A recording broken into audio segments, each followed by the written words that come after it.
Bien, quiero compartir una palabra, algo de lo que recibí allá en Betel, aunque era un tema para líderes, pero yo lo quiero transformar un poquito para la iglesia. El pastor Chris Vallotton de Betel compartía una palabra. Quiero que busque Ezequiel capítulo 22, versículo 30. Estamos grabando, queremos mandar saludos a los que nos siguen a través de las redes sociales, a través de YouTube, nuestro canal de YouTube, y a través de Facebook, donde también están saliendo los mensajes.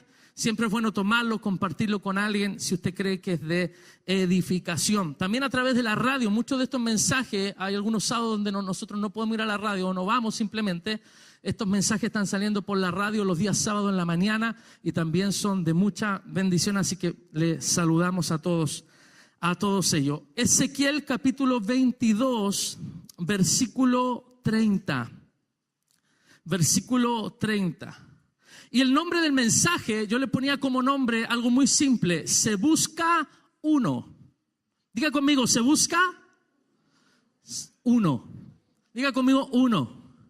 Ahora dígale al que está a su lado, ese uno eres tú. Ese es el nombre del mensaje. Ezequiel capítulo 22, verso 30. Dice lo siguiente la palabra del Señor. Y busqué entre ellos hombre que hiciese vallado y que se pusiese en la brecha delante de mí. Esta palabra me encanta. A favor. Eso es gracia. Un hombre que halle gracia ante mí en favor de otro. Busqué entre ellos hombres que hiciese vallado y que se pusiese en la brecha delante de mí a favor de la tierra para que yo no la destruyese. Pero esto es lo doloroso y esta historia tiene que cambiar. El final que dice, y no lo hallé. Quiero quedarme con esta palabra. Esta es una de las palabras que me llamó la atención estando allá en Estados Unidos. Son muchos mensajes los que se entregan. Hay algunos que a uno los cautivan un poquito más. Y uno de ellos fue esto.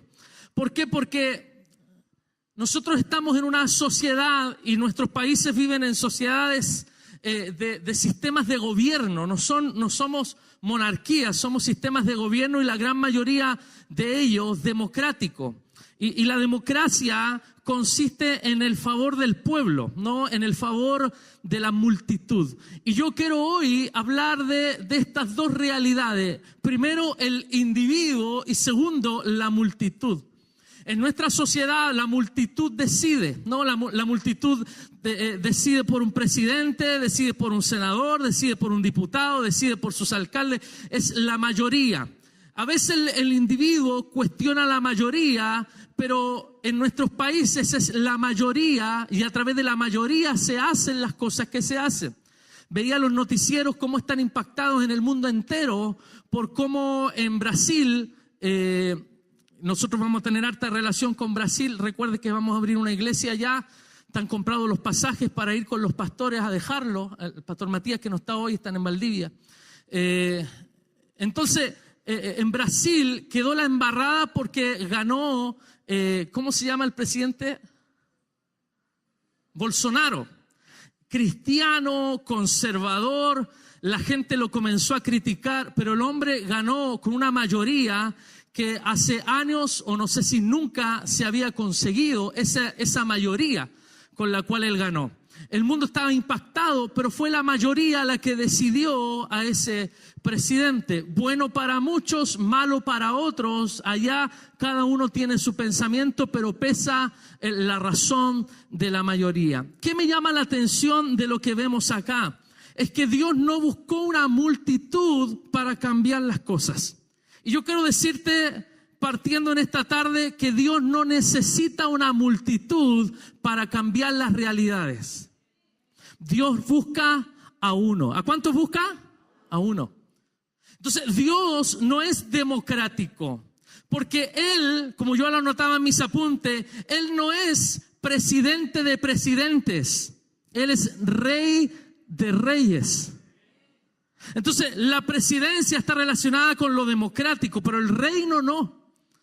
En una monarquía donde gobierna un rey, el rey es soberano. Entonces Dios no es presidente de presidentes, Dios es rey de reyes. Y como rey, Él no necesita una multitud para producir cambios. Basta que el rey determine cambios y use a una persona para que eso ocurra. Basta que el rey le delegue autoridad a uno para que ese uno ejerza autoridad sobre otros.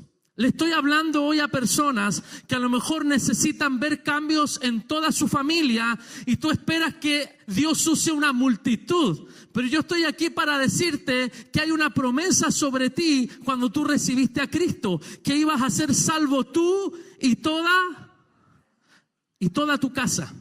Entonces Dios no busca una multitud para llevar a cabo sus propósitos. Dios busca a uno que esté dispuesto a caminar en sus propósitos. Amén.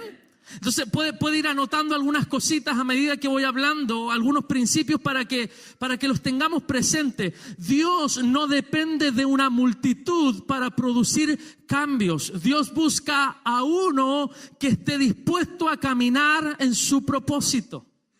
Por eso este libro nos habla de que Dios buscaba a un hombre. Dios buscaba un hombre entre ellos. Ezequiel y Jeremías fueron fieles, pero además de ellos, Dios buscaba un hombre que fuera capaz de abogar por Israel, ya que su pecado había ido tan lejos. Nadie pudo dirigir al pueblo para que se arrepintiera, ni convencer a la nación para que evitara el juicio que les sobrevino más adelante. Dios buscaba a uno que pudiese producir un cambio en una nación entera. Una de las cosas que más me llamó la atención estando en Estados Unidos es que la iglesia Betel, el templo de la iglesia de Betel, no es grande. Digo no es grande, pienso en el templo del pastor Fernando que tiene 4,000 sillas. La iglesia Betel tendrá a lo más 1,000 sillas dentro, yo creo que menos. Porque usted sabe que lo primero que hacemos los pastores cuando entramos a otra iglesia no es orar, no es darle gracias a Dios. Lo primero que uno hace es contar las sillas. Yo le quiero confesar. Uno entra a otro templo y lo primero que hace es contar las sillas. Y dice, en ese rincón hay 40, entonces 40, 80, 120. Y uno empieza a sacar cuenta. Yo, según mi ojo, no cabían más de 800 sillas en el templo Betel. ¿Por qué? Porque ellos tampoco usan sillas como las nuestras. Ellos usan sillas para norteamericanos. Butacas para colocar ahí la bebida. Para levantar los pies. Entonces, yo creo que la iglesia Betel como templo no es tan grande. Lo que me llamó la atención es que a pesar de no ser un templo tan grande, ellos ejercen mucha influencia. Casi toda la ciudad se congrega en Betel. Hacen 5 reuniones el día domingo llenos. Desde el jueves en la noche comienzan a hacer cultos con distintos enfoques, todos llenos. Estacionamiento, hermano, estacionamiento habrán 700 para 700 autos, para 600 autos. No encontramos lugar. Y uno andaba ahí como chileno, mentalidad chileno, buscando un recoveco, buscando subirse a alguna cuneta. No se puede, hermano. Allá nadie hace eso. Entonces, estacionamiento para estacionar no quedaban. Nos llamó mucho la atención. ¿Por qué? Porque sin ser una iglesia, según mi opinión, tan grande estructuralmente hablando, es una iglesia de mucha influencia. ¿Por qué? Porque eso es lo que se les ha transmitido. Dios no busca multitudes, Dios busca uno que pueda influenciar a muchos. Dios no busca la aprobación de todas las naciones para llevar a cabo su propósito. Al contrario, la mayoría de las naciones caminan en contra de los propósitos de Dios. Pero cuando tú estudias la palabra y te das cuenta que de principio a final Dios cumple su propósito, Dios nunca necesitó la aprobación de multitudes. Dios sí necesitó a uno que estuviera dispuesto. ¿Cuántos pueden decir conmigo, yo soy ese uno? Dios te puede usar a ti para transformar tu casa.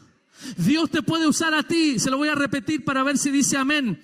Dios te puede usar a ti para transformar tu casa.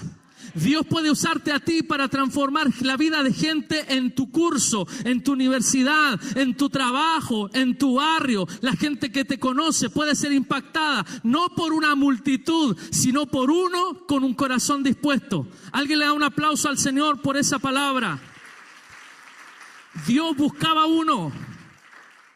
Dios buscaba a uno. No se trata de si estamos de acuerdo o no. Esto no es una democracia. Yo anotaba como un punto, Dios no necesita nuestro acuerdo. Ahora, no es que Dios no quiera que estemos de acuerdo, porque es bíblico. Si 2 o 3 se ponen de acuerdo, Él está en medio. Pero si no estamos de acuerdo con Dios, Dios no necesita nuestro acuerdo. Dios no necesita nuestra aprobación. Yo la anotaba como un punto aparte ahí. Dios no necesita nuestro acuerdo. Hay un pastor, Chris Vallotton, allá en Reading. Él decía, nuestro acuerdo asusta al diablo, pero no siempre mueve el corazón de Dios. Nuestro acuerdo puede asustar al enemigo, pero no siempre mueve el corazón de Dios. A veces nosotros pensamos que poniéndonos de acuerdo podemos torcerle la mano a Dios. Yo quiero decirle que nosotros servimos a un Dios soberano, que tiene propósitos perfectos. Es que aunque estemos de acuerdo a veces en algo, si ese algo va en contra de la voluntad de Dios, Dios no se va a mover por nuestro acuerdo. A Dios no le intimidan las masas. Recuerda cuando Jesús iba en Lucas capítulo 14, verso 25, Jesús iba y tras de él las multitudes le seguían. Dice la palabra, grandes multitudes iban con él, pero volviéndose les dijo, si alguno de ustedes no aborrece a su padre, a su madre, a su esposa, a sus hijos, aún su propia vida, no pueden ser mi discípulo. Al final en el verso 33 le dice, si no renuncian a todo lo que poseen, no pueden ser mi discípulo. A Jesús no lo movieron las multitudes. Es más, casi siempre rehusó a las multitudes. ¿Cuántos conocen el Sermón del Monte? ¿Sabe qué fue lo que originó el Sermón del Monte? Que Jesús quería estar lejos de la multitud. Mateo capítulo 5. Jesús quería estar lejos de la multitud y sube al monte con sus discípulos. Y a ellos les entrega el conocido Sermón del Monte, incluyendo las bienaventuranzas y todo el Sermón del Monte, que es el capítulo 5, 6 y 7 de Mateo. 3 capítulos, Jesús estuvo ahí, 3 capítulos solo con sus discípulos. No se lo dijo a la multitud. ¿Qué hemos hecho nosotros? Nosotros pescamos las bienaventuranzas y se las gritamos al mundo. Cuando las bienaventuranzas eran una palabra para los discípulos, porque Jesús nunca fue movido por la multitud. Jesús fue movido por uno que tenía una actitud distinta en medio de la multitud. Y yo quiero decirte, me llama mucho la atención la música de adoración en portugués. En Brasil es muy power la adoración. Y ellos siempre usan la palabra multidão, que es multitud. Y hablan siempre en muchas canciones de ir en contra de la multitud. ¿Por qué? Porque la multitud en la cultura cristiana brasilera, la palabra multitud de la Biblia representa lo que se opone a tu deseo, lo que se opone a lo que Dios quiere hacer contigo. Entonces ellos hablan siempre de ir en contra de la multitud. La multitud, ellos usan ese término, la multitud es la que se opone, la multitud es la que a veces se transforma en un obstáculo para lo que tú quieres. Tú quieres alcanzar el propósito de Dios, pero sigues la multitud. Yo quiero decirte, deja de caminar en pos de la multitud. Tienes que entender que Dios es un Dios de tu vida, de tu persona, y Dios contigo tiene propósito. No esperes que Dios haga algo al término de multitud. Ay, es que en mi iglesia no hacen oración. Bueno, hermano, ora tú.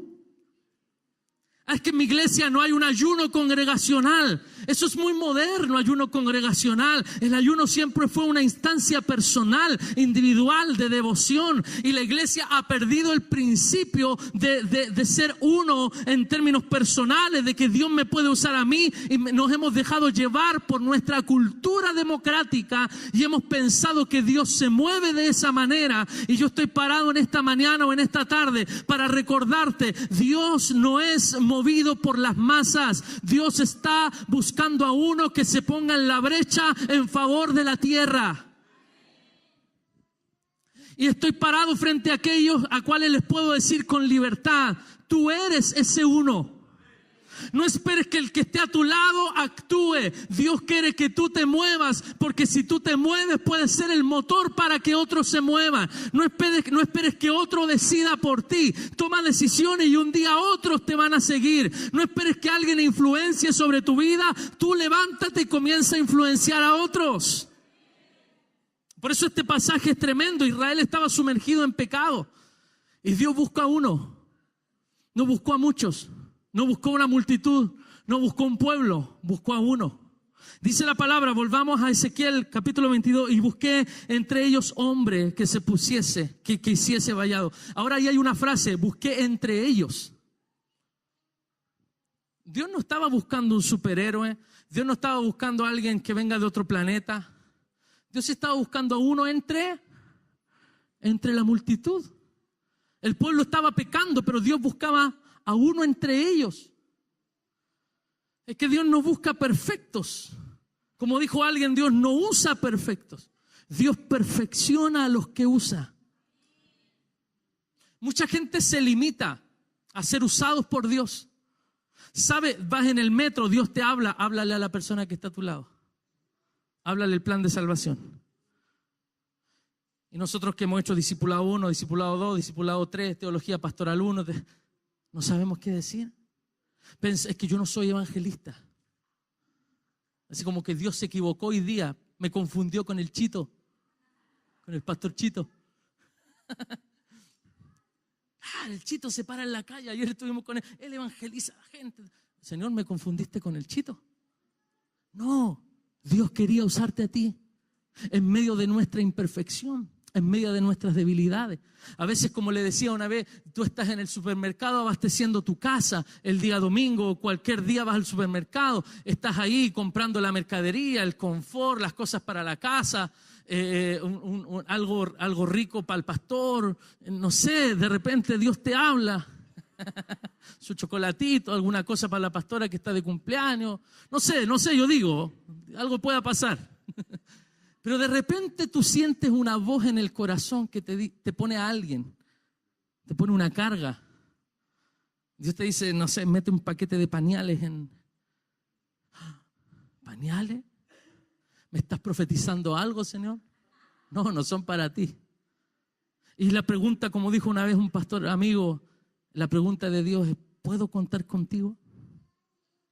Y a veces nosotros nos hacemos, como decimos en Chile, los locos. Porque pensamos que Dios siempre tiene que ocupar a otro. Y yo estoy parado aquí para decirte que si Dios te pregunta, ¿puedo contar contigo? Es porque Dios está buscando entre ellos uno que haga vallado, uno que se ponga en la brecha. Me gusta esa palabra cuando dice ahí vallado y que se pusiese en la brecha delante de mí a favor de ellos, a favor de la tierra. Es que esa es la labor de un creyente que influencia a otro. ¿Por qué busco la presencia de Dios? ¿Por qué busco al Señor? No solo por mí, lo busco porque sé que detrás de mí hay otros. Tú dices, pastor, pero yo no soy líder de nadie. No, pero tú tienes hijos.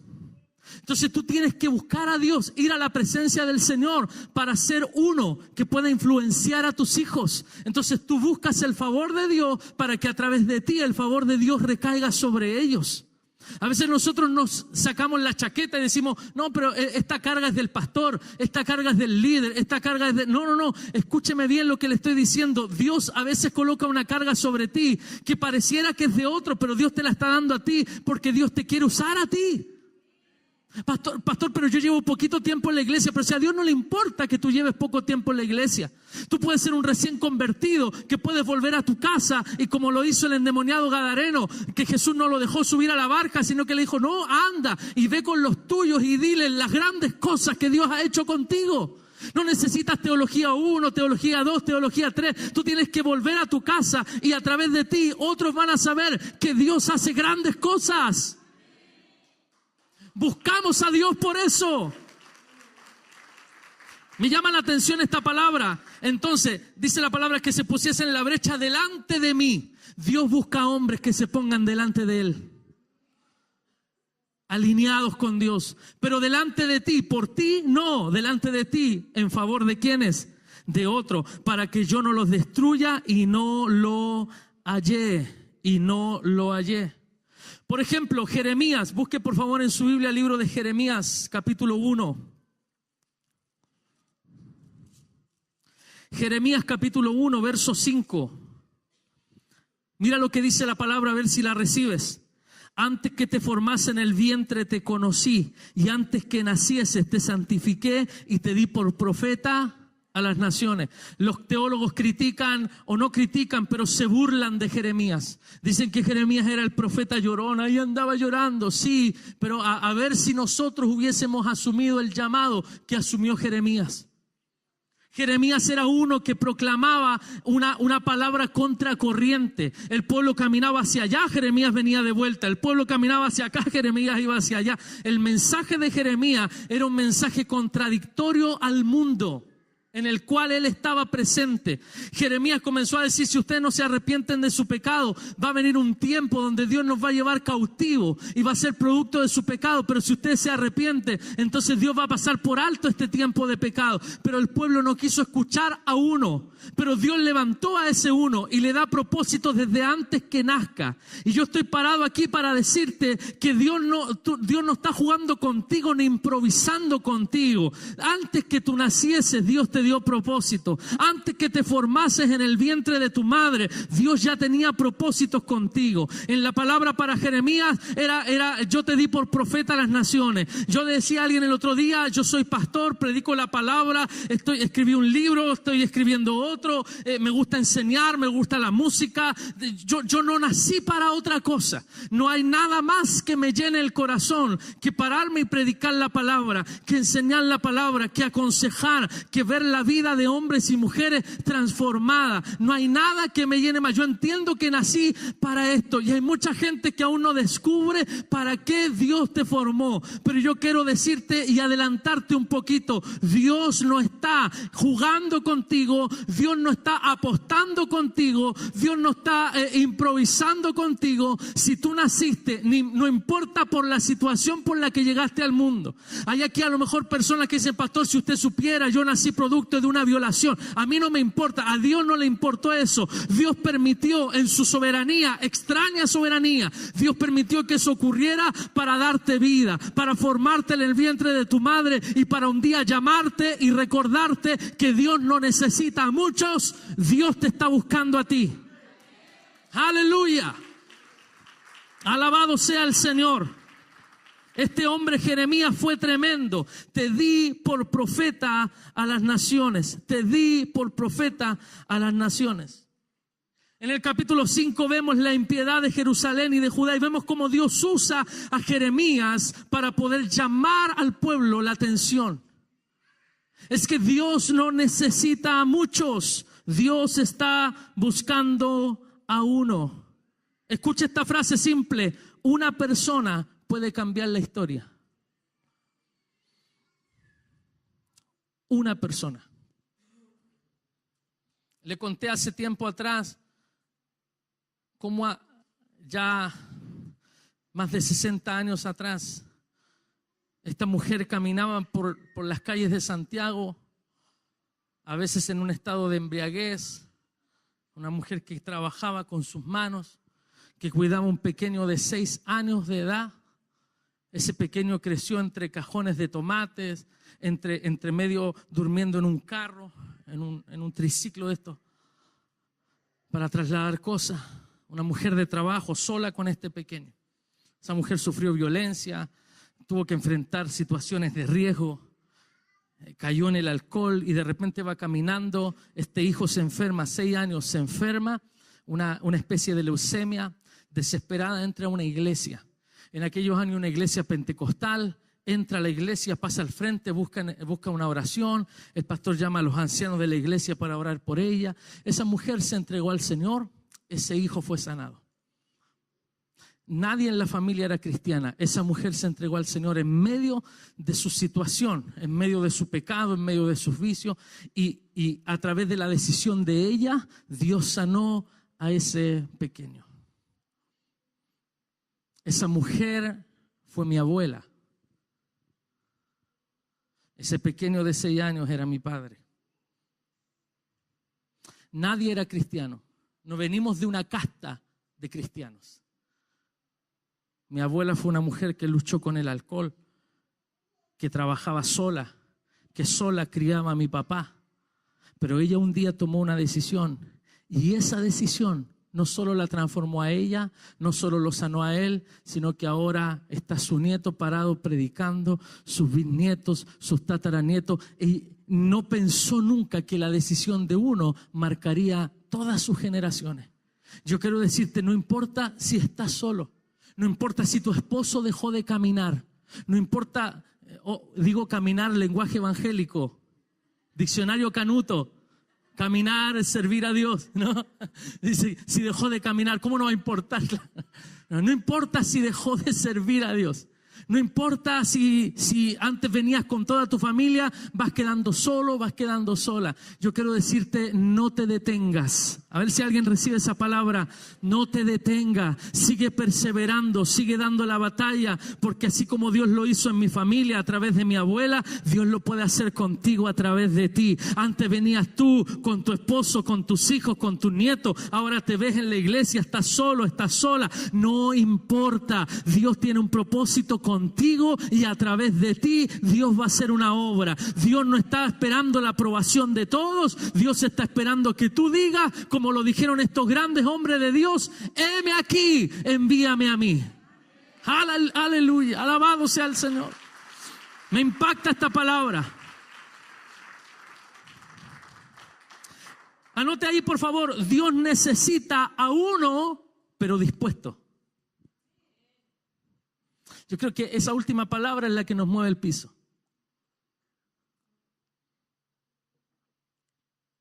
No necesita a uno capo. Necesita a uno dispuesto. No, si Dios no necesita a uno que se las sepa todas. Dios necesita a uno que tenga un corazón dispuesto. Uno que esté dispuesto a vivir el proceso. Se estudiaba en una universidad sobre los temas sociales. No recuerdo qué universidad, no alcancé a anotarla, pero se llegó a la conclusión de que la multitud no crea movimiento. Escuche, esta es la conclusión a la que llegó esa universidad. Las multitudes no crean movimientos. Los movimientos los comienzan individuos. Uno se suma uno. A esos dos se les suma uno. Los movimientos comienzan con individuos dispuestos.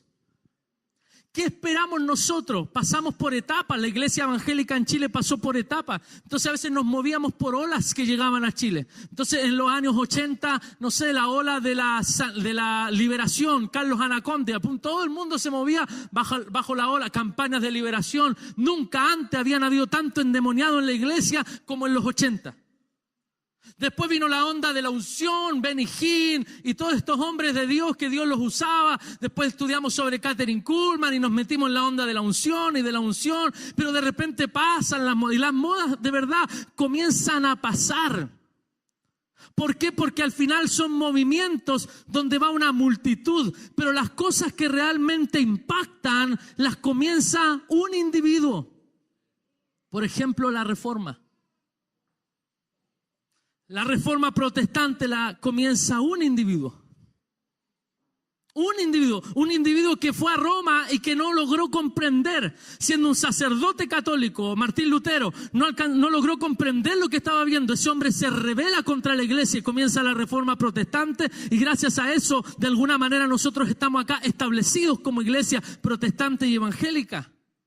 Y han pasado ya 500 años, alrededor de 500 años de la Reforma, pero se recuerda todavía el nombre de Martín Lutero, de Juan Calvino y de muchos hombres más que fueron hombres que marcaron reforma. Le puedo hablar de avivamientos en Inglaterra, en Alemania, en Holanda, avivamientos movidos por Juan Wesley. La familia Wesley, él y su hermano cantaba, Juan predicaba. Charles Wesley componía canciones y tocaba el piano, el órgano, y Juan Wesley predicaba y ganaba las multitudes para Cristo en un tiempo donde no había sonido, donde no había micrófono, donde las cosas se hacían así, se subía a una tarima, le predicaba a la ciudad. Esos hombres marcaron vidas, esos hombres produjeron avivamiento. Dios no esperó que fuera la masa que estuviera de acuerdo en traer un avivamiento. A nosotros últimamente se nos habla, si no estamos unidos sobre Chile no vendrá un avivamiento. No, es que las multitudes no producen movimiento, son los individuos los que producen movimientos. Y Dios te puede usar a ti junto con otro que también esté dispuesto para producir un movimiento en tu ciudad,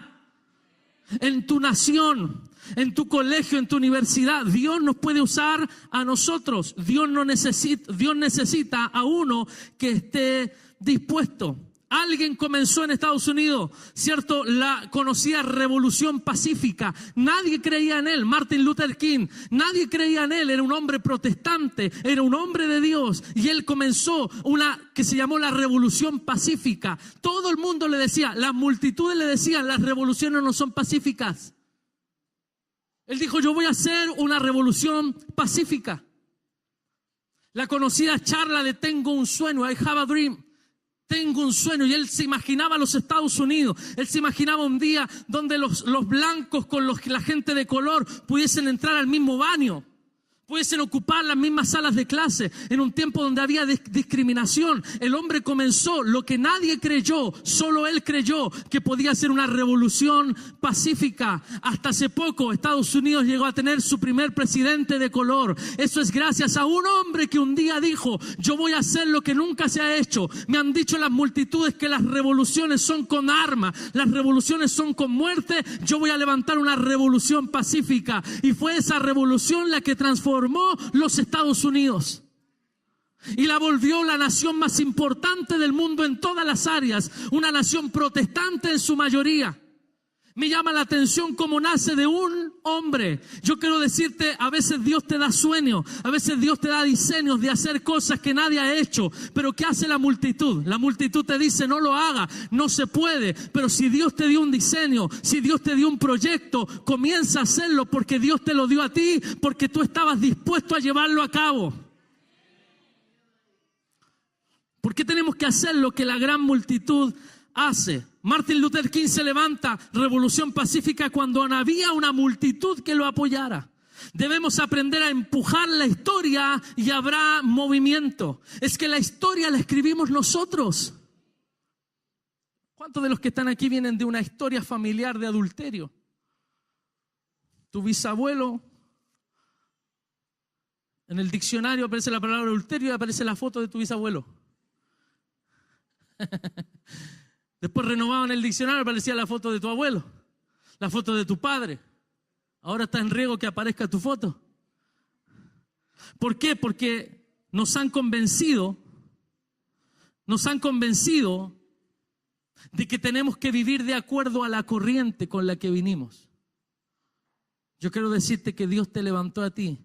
Antes que nacieses te formó, te conoció para que tú cambiaras la historia de tu casa. Vienes de una familia de un historial de adulterio, de un historial de alcohólicos, de un historial de droga, de un historial de ladrones, vienes de un historial de gente. Escúchame, Dios te levantó a ti para cambiar la historia de tu casa, para establecer, aleluya, a través de ti un nuevo simiente, una nueva simiente, una nueva corriente, donde desde ti en adelante habrá gente que cree. No hubo vengo de una familia, pastor, católico, apostólico, romano. Pero Dios te levantó a ti, tú conociste al Señor, tuviste un encuentro con Cristo. Desde ti en adelante habrá generaciones de hijos que conozcan a Dios, hombres que conozcan al Señor, hijas que invoquen el nombre del Señor. Que vienes de una familia de religiosos, pero Dios te levanta a ti y se revela tu vida como padre. Desde ti en adelante no habrán más religiosos, habrán hijos. Alguien recibe esa palabra. Dios te quiere levantar a ti. ¿Qué necesita Dios? Dios busca a uno que esté dispuesto. A veces debemos ir más allá de nuestros propios temores. Siempre vamos a tener temor. La diferencia entre unos y otros es cómo enfrentamos nuestros temores. Dios no usa a personas sin temor. Dios busca a personas valientes. El valiente no es el que no tiene temor. A mí eso me marcó. Ser valiente no es no tener temor. Ser valiente es enfrentar nuestros temores. Es enfrentar nuestros temores. Entonces, a veces la gente se pregunta, y a mí me han preguntado, ¿cómo lo hace para estar parado 1 hora arriba hablando? Yo vengo de ser súper tímido. Súper tímido. Yo era chico y me daba vergüenza todo. Me pasaban el micrófono en la iglesia. Tenía 13 años. Mi papá me invita en ese bendito culto de fin de año que era el culto peor culto del año. El culto donde había que dar gracias a Dios obligado. Cultura pentecostal. Ya, a ver, el hermanito, el Juanito, allá atrás, Juanito, venga a darle gracias a Dios. No era el peor culto de mi vida. Mi papá, yo paso, tomo el micrófono, me doy vuelta, tenía 13 años, me pongo a llorar delante de la iglesia. Yo veo a mi hijo de 13 años, el Irra desde los 6 años que está tocando la batería y tocando instrumento y cantando. Imagínense, a los 13 años paso y mi papá me dice, denle gracias al Señor, como diciendo, se la hice. Me pongo a llorar delante de la gente. Nunca hice una disertación en el colegio. Nunca. Día de disertación yo me enfermaba. No, yo me enfermaba, hermano, yo no iba. Nunca. Trabajo en equipo, nunca. Actuación en el colegio, nunca. Usted ya sabe mi historia en Jucum. Cuando me fui a estudiar a Jucum, me obligaron a actuar, hermano. Yo era el árbol, la cruz. Todo lo que fuera inanimado y que no requiriera mucho movimiento. Sí. ¿Por qué? Porque tenía un tema con la vergüenza. Pero entendí un día, a los 16 años, que yo tenía que cambiar y se me da la oportunidad para compartir en los jóvenes en la iglesia. Y después se me dio la oportunidad para reemplazar a mi papá como pastor de la iglesia en un culto general. Y para mí eso fue impactante porque estaba lleno de temores. Pero cuando me paré arriba, vencí los temores. Y hay personas que hasta el día de hoy en la iglesia de mi padre se acuerdan del primer mensaje que yo prediqué. Me lo recuerdan de vez en cuando. Juanito, me dicen, Juanito, ¿usted se acuerda cuando predicó? Ni yo me acordaba del primer mensaje que había predicado y ellos se acordaban de esa palabra. Dios no está buscando gente sin temor. Dios está buscando valientes que estén dispuestos a enfrentar sus temores. Porque todo lo desconocido nos produce temor. Todo lo desconocido nos produce temor. Busque por favor Lucas capítulo 8. Libro de Lucas capítulo 8. Me encanta esta historia de gente que venció el temor, que venció la multitud, que fue mucho más allá. Lucas capítulo 8.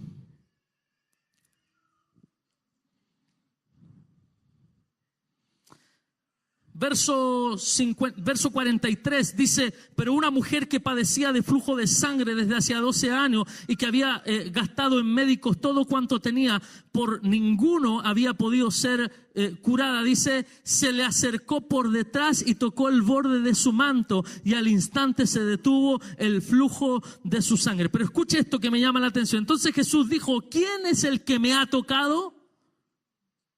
Y negando todo, dijo Pedro y los que con él estaban, maestro, ¿qué hace la multitud? La multitud te aprieta y oprime y dices, ¿quién es el que me ha tocado? Y aquí hay una palabra tremenda. Es que esa es la diferencia entre la multitud y el uno al que Dios busca. Es que el uno no necesita aprietar. El uno no necesita incomodar. El uno no necesita oprimir. El uno lo único que tiene que hacer es tocar el borde.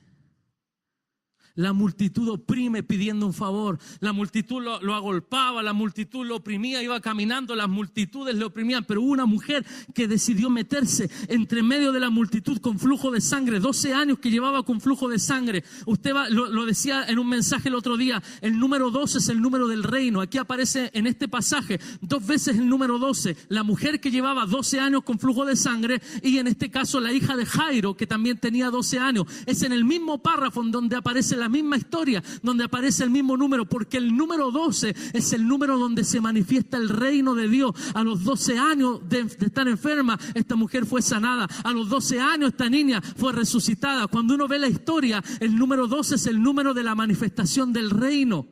Entonces iba caminando y esta mujer 12 años lo había probado todo. Ella había hecho lo que la multitud le decía que tenía que hacer. Yo estoy seguro que la mujer en los 12 años había ido a los doctores que toda la gente le decía que tenía que ir. No, vecina, yo le recomiendo, mi doctor es el mejor. Entonces iba al doctor y no le sanaba. Otro le decía, no, ese doctor no es bueno, este es bueno.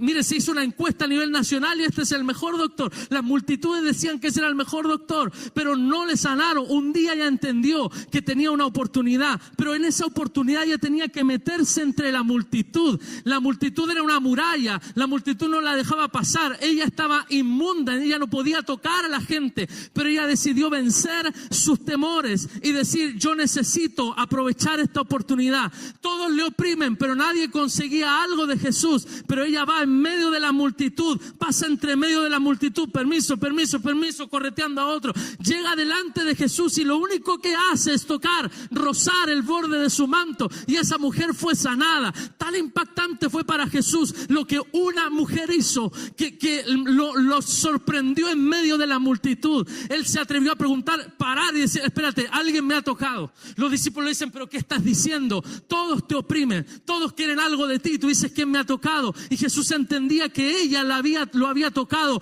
con una actitud distinta. Y yo estoy parado aquí para decirte, hermano, no importa si la multitud se levanta en contra tuya, no importa si a la multitud Dios no le ha hecho el milagro que espera. Si tú tienes una fe distinta en medio de la multitud, Dios lo va a hacer en ti. Dios lo va a hacer en ti. Fíjate que hay algo acá. La fe de esta mujer la distinguió en la multitud. Es que Dios distingue a los unos en medio de las multitudes. Dios sabe quiénes de todos los que aquí estamos tiene el corazón correcto para recibir la palabra y ponerla por obra. Dios sabe quiénes de todos los que aquí estamos están realmente aquí por buscar al Señor, por tener una palabra para que su vida sea transformada. Dios distingue a los unos en medio de las multitudes. Amén. Una frase que me gustó mucho: las victorias personales se convierten en victorias colectivas. Recuerdo, veía un video cuando ganó el Chino Río. Para los menores, Chino Río fue un jugador de tenis que llegó a ser número 1 del mundo. Algo así como un Maradona del tenis, pero chileno. Bueno, Maradona era lo que hoy es Messi para ustedes, querido generación Z. O millennials, algunos. ¿Sabe? Se me fue, pastora. ¿Dónde estaba? Estaba pensando en el... Bueno, gracias. Veía el video de cómo cuando el Chino Río gana, en Chile quedó la embarrada. Y la gente salió a las calles, y la gente iba con los autos, con las banderas, arriba de las camionetas. Pero en el momento en el que ganó, Plaza Italia acá en Santiago, que es clásico, Plaza Italia se llenó. Era impresionante ver a la gente. Escucha, nosotros no movimos ni un dedo, pero estábamos celebrando el triunfo de uno. Es que las victorias de uno se van a transformar en las victorias de todos. Por eso yo me atrevo a decir una cosa. Cuando tú eres restaurado, un matrimonio que es restaurado en esta casa trae gozo a toda la casa. Cuando uno vuelve al Señor, trae alegría a la multitud. Cuando uno se entrega a Cristo, trae gozo a esta casa. Pero escucha, es tan impactante las victorias de uno que trae alegría hasta en los cielos. Por eso Dios no busca multitudes, Dios busca a uno que tenga una victoria. Y yo quiero motivarte en esta tarde a que tú puedas comenzar a pensar en qué áreas de tu vida tú no has sido victorioso, pero comienza a enfocarte en esa área. ¿Para qué? Para que tú seas victorioso en esa área. Y lo tremendo es que cuando eres victorioso tú, también van a disfrutar los que están contigo. Cuando un papá se vuelve a Cristo, cuando un papá toma buenas decisiones, es que esos hijos se van a gozar en el Señor. Cuando una mujer se vuelve gloria al Señor es que entiende, esa mujer produce cambio en el esposo, produce cambios en su casa. Tenemos experiencia aquí en la iglesia, hermanas que comenzaron a servir a Dios solas, conocieron al Señor solas. Todavía recuerdo el testimonio de nuestra hermana Ivonne, que está ahí arriba sirviendo. José está por ahí también enseñándole a los niños ahora. Pero un día la hermana Ivonne comenzamos una escuela de matrimonios aquí en la iglesia. La primera la primera escuela de matrimonio. Y Ivonne vino sola. Su esposo no era convertido. Vino sola y dijo: yo voy a hacer la escuela. Era una escuela de matrimonio, pero ella estaba sola. Ella pidió el libro, obtuvo el libro y comenzaron a tomar decisiones. En algún momento aparece con el hermano José allá en Quilicura, cuando pastoreábamos Quilicura también. Aparece en una reunión, apareció un día a buscarla acá en la iglesia. La gente lo llenó de abrazos. Ese hombre un día entregó su corazón a Cristo porque hubo una mujer que creyó antes que las cosas ocurrieran, porque las victorias de uno son las victorias de todos. Hoy en día está ella sirviendo arriba. José está enseñándole a nuestros hijos allá. El José Tomás está aquí y Dios hizo una obra en ellos. Es que la victoria de uno es la victoria de todos. ¡Qué tremendo! Por eso no camines en pos de las victorias de otro. Dios te quiere levantar a ti como un vencedor. Estás luchando con la droga, estás luchando con un vicio, estás luchando con tu economía, estás luchando con tu matrimonio, estás luchando con situaciones en la iglesia. Yo estoy aquí para decirte que tú tienes que tomar decisiones, y cuando tú tomes la decisión correcta, las victorias tuyas van a ser victorias de tus hijos, las victorias de tus hijos van a ser las victorias de los amigos de tus hijos, y un día todos se van a gozar en lo que Dios hizo en ti. ¿Alguien lo cree? ¡Aleluya! Marcelo, ayúdame por favor. Las victorias personales se convierten en victorias colectivas. La decisión de esta mujer. Hay otro pasaje donde dice que un día fueron a recibir a Jesús. Por ahí si alguien me lo puede buscar mientras estoy, solo para darlo después. Pero hay un pasaje donde dice que la gente quería tocar el manto de Jesús. ¿Por qué? ¿Por qué en otro lugar la gente estaba esperando a Jesús y querían tocar el borde de su manto? Porque se enteraron que un día una mujer caminó en contra de la multitud, tocó el manto y fue sanada. Yo estoy aquí parado para decirte que a lo mejor tú puedes comenzar a hacer lo que nadie ha hecho. Entonces tú vas a ver lo que nadie ha visto. Mi hermano mayor se casó y sale de la casa. Ese era el orden: casarse y salir de la casa. Estaba estudiando, llevaba 2 años de ingeniería yo. 2 años. Estaba estudiando ingeniería, no me estaba yendo bien. Y de repente comienzo a sentir que Dios me recuerda un llamado que había recibido a los 16 años. Y tuve que tomar una decisión trágica para mis padres. Les digo: ¿sabe? Quiero abandonar mi carrera. Quiero prepararme para lo que Dios me llamó. Trágico. Mi madre lloraba desde antes que empezara a hablar. Mi papá me dijo cosas que me tardé años en perdonar. Pero yo después lo entendí porque era papá. Actuó como papá, en lo natural. Pero yo le digo lo que rompí el esquema. A los 18 años me salgo de la casa, 19 años me voy a Jucum a vivir 1 año en Pichilemu solo. O sea, saliendo de mi casa. Ninguno de nosotros había salido de la casa antes de casarse, rompí el molde. Pero hoy han pasado los años y a veces tengo de aquellas conversaciones con mi padre, donde siento que la conversación toma un tono donde con mucho temor terminamos nosotros ministrándolo a él. Termina mi padre diciéndome: Juan, ¿cómo lo harías tú en tal cosa, con tal decisión, en tal conflicto? Esas son las vueltas que da la vida. Simplemente porque uno tomó una decisión distinta. Si Dios te está motivando a hacer algo que es loco para la multitud, si Dios te está motivando a hacer algo que tu familia no aprueba, pero es Dios que te lo pone en el corazón, Yo quiero decirte, comienza a caminar en ese propósito, porque Dios no buscó la aprobación de multitudes para salvarte. Dios no buscó la aprobación de las masas para transformar tu casa y tu vida. Dios tenía un propósito contigo. Yo quiero decirle en esta tarde, Dios no necesita muchos, Dios necesita uno. ¿Conoce la historia de Gedeón?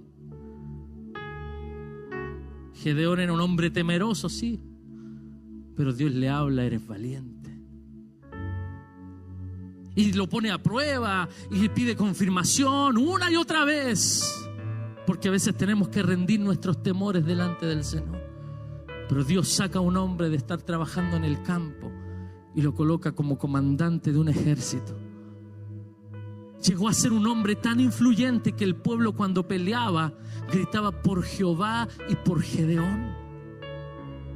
Un hombre que un día pareciera que dudó, Dios lo levantó en medio de una crisis. Cuando todos arrancaban, cuando venía el enemigo, Gedeón comenzó a ser usado por Dios para establecer estrategias distintas. Un día Gedeón manifestó su humanidad y convoca al pueblo a la batalla, y tuvo más de 30,000 hombres que estaban dispuestos para pelear. Y Dios le habla y le dice: ¿sabes, Gedeón? Tengo una idea. ¿Qué te parece si bajamos un poquito el número de los combatientes y así no se van a gloriar de que ganaron ustedes? Porque yo quiero que sus victorias sean mis victorias. Y le dice: ¿sabes? Vamos a sacar como a 20,000. Mándalos para su casa. Así que el ejército de 30,000 se redujo a 10,000. Estoy parafraseando la palabra. Y después, cuando eran 10,000, ya, Señor, estamos listos para la batalla. Dios dijo: ¿sabes qué? Yo creo que son una multitud. Las multitudes me incomodan, porque las multitudes tienden a echarse sobre ellos las victorias, a decir: ganamos porque éramos hartos. Así que, ¿sabes? Vamos a hacer una prueba. Manda a los 10,000 a que vayan al pozo allá abajo, y el que beba de tal manera, ese lo vas a dejar. El que beba de otra manera, vas a sacarlo. El que se lleve en lo práctico, había quienes tenían que agacharse y beber con su boca el agua, y otros que tenían que echarse el agua a la boca, agachados. Esa era la diferencia entre uno y otro. ¿A quién iba a dejar Dios? Dios iba a dejar a los que no agacharon su cabeza, sino a los que se agacharon y se inclinaron y llevaban con su mano el agua a la boca, porque aún bebiendo, satisfaciendo una necesidad de ellos estaban pendientes del enemigo. A esos los dejó. ¿Sabe cuántos fueron? 300. Yo no sé qué haríamos si un día llegáramos a tener 30,000 personas en la iglesia y de repente quedamos con 300. Pero ¿sabe por qué Dios redujo la multitud? Porque Dios no quería que la multitud echara sobre sí su victoria. Dios quería un remanente pequeño de hombres que dijeran: esto es a la manera de Dios. Más encima eran 300 guerreros, y Dios les da una estrategia que ellos nunca antes habían escuchado. Ya, muchachos, ¿cuántos de aquí son guerreros? Sí, los 300. Espartanos, no.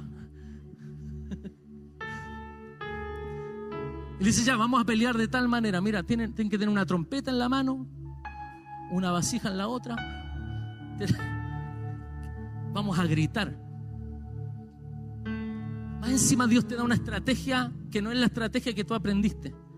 ¿Sabes por qué hace eso el Señor?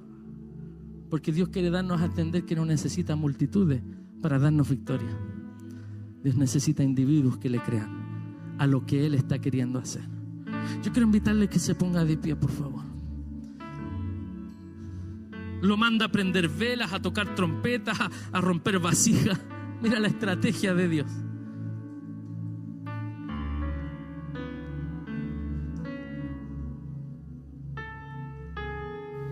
Más encima Dios manda a Gedeón que se metan en el campamento para escuchar lo que el enemigo decían de él. Yo quiero decirte que a veces es bueno escuchar lo que los enemigos dicen de nosotros, porque así vamos a entender que la victoria no es nuestra, la victoria es de Dios.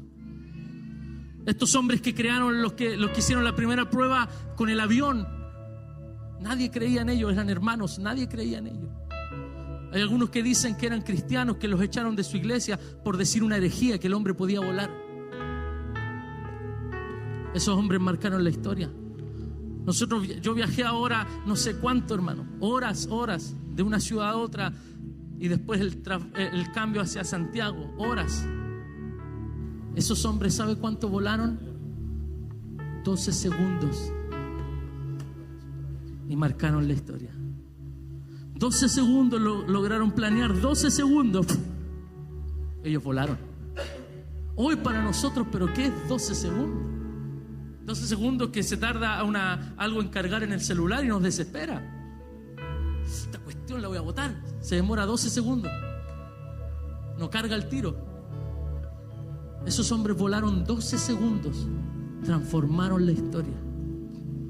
Yo quiero decirte que a veces nuestras victorias pequeñas, Dios las usa para traer victorias grandes. Si no se trata de ser un vencedor, pero ¿qué te parece si comienzas a vencer en algunas áreas de tu vida que son pequeñas? ¿Qué te parece si dejas de apagar, de encender el cigarro? Y como dijo mi papá en un mensaje una vez, y tomó un cigarro que por lo demás le costó mucho ir a comprarlo, porque todos sabían que él era el pastor.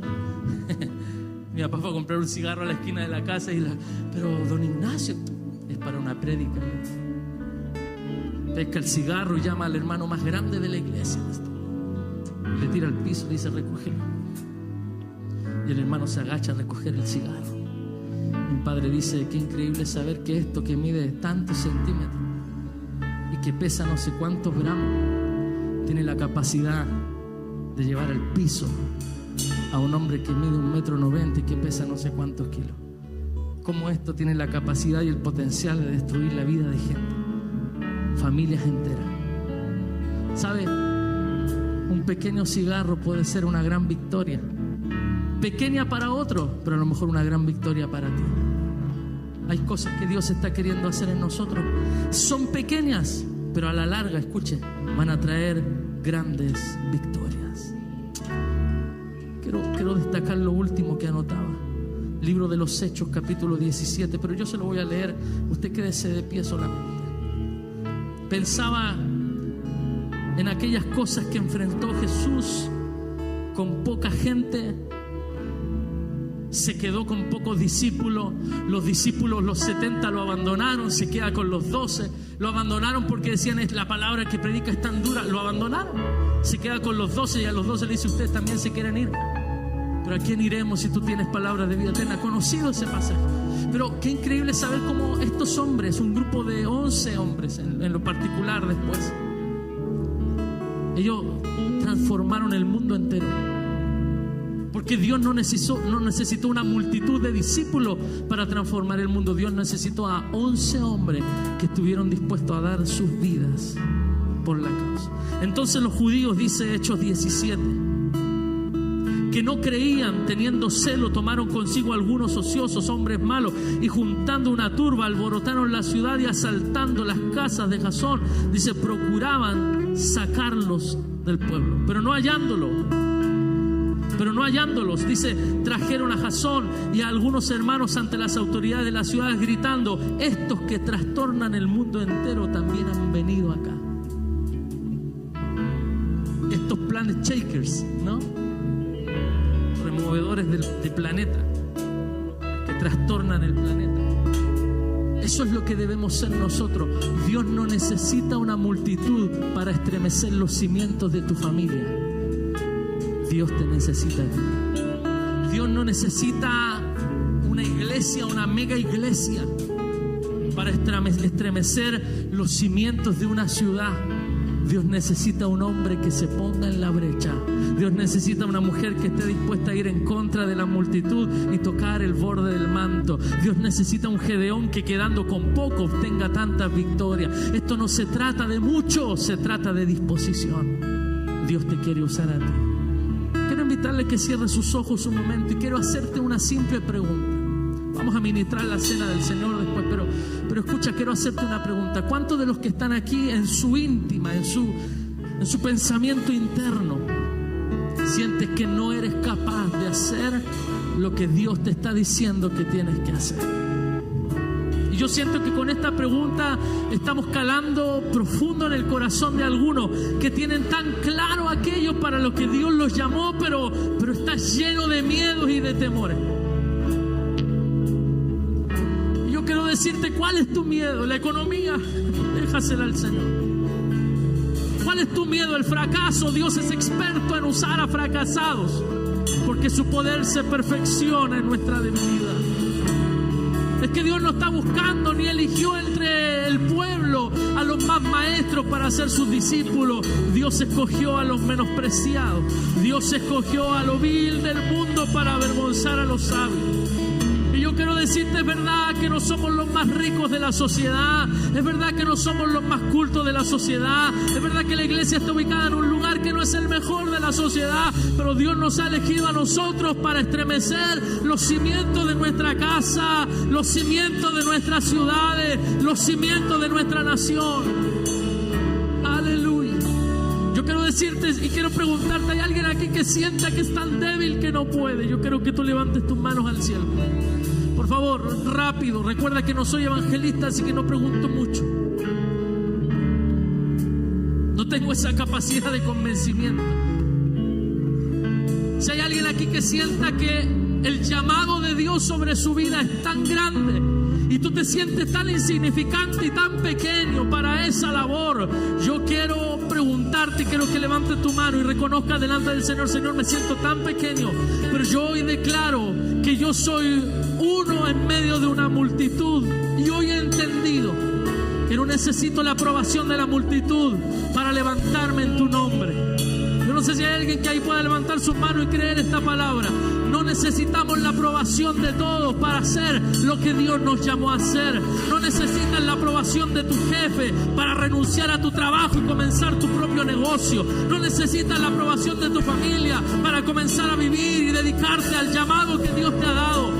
No, porque si fuese así, nada se hubiese hecho, porque las multitudes nunca estuvieron de acuerdo con la voluntad del Maestro, pero sí unos pocos hombres que estuvieron dispuestos a hacer todo lo que Él les dijo. Esos pocos hombres estuvieron dispuestos a morir por la causa del Maestro. Yo estoy hablándole hoy a gente que en medio de su debilidad levanta sus manos y dice: yo soy débil, pero me voy a levantar a conquistar. Esa será mi pequeña victoria. ¿Hay alguien que quiera aportar con una pequeña victoria? Levanten sus manos al cielo, por favor. Padre, aquí están las manos de aquellos, no de los que no tienen temor, de aquellos que estamos llenos de temores. ¿Cuántos llenos de temores hay aquí? Estamos llenos de temores, pero hoy a través de la palabra declaramos: vamos a enfrentar nuestros temores para obtener una pequeña victoria. Y mi pequeña victoria establecerá un precedente, marcará la vida de otros. Y lo que hoy es una pequeña victoria, mañana será, aleluya, la victoria de muchos. Alabado sea el Señor. Alabado sea el Señor.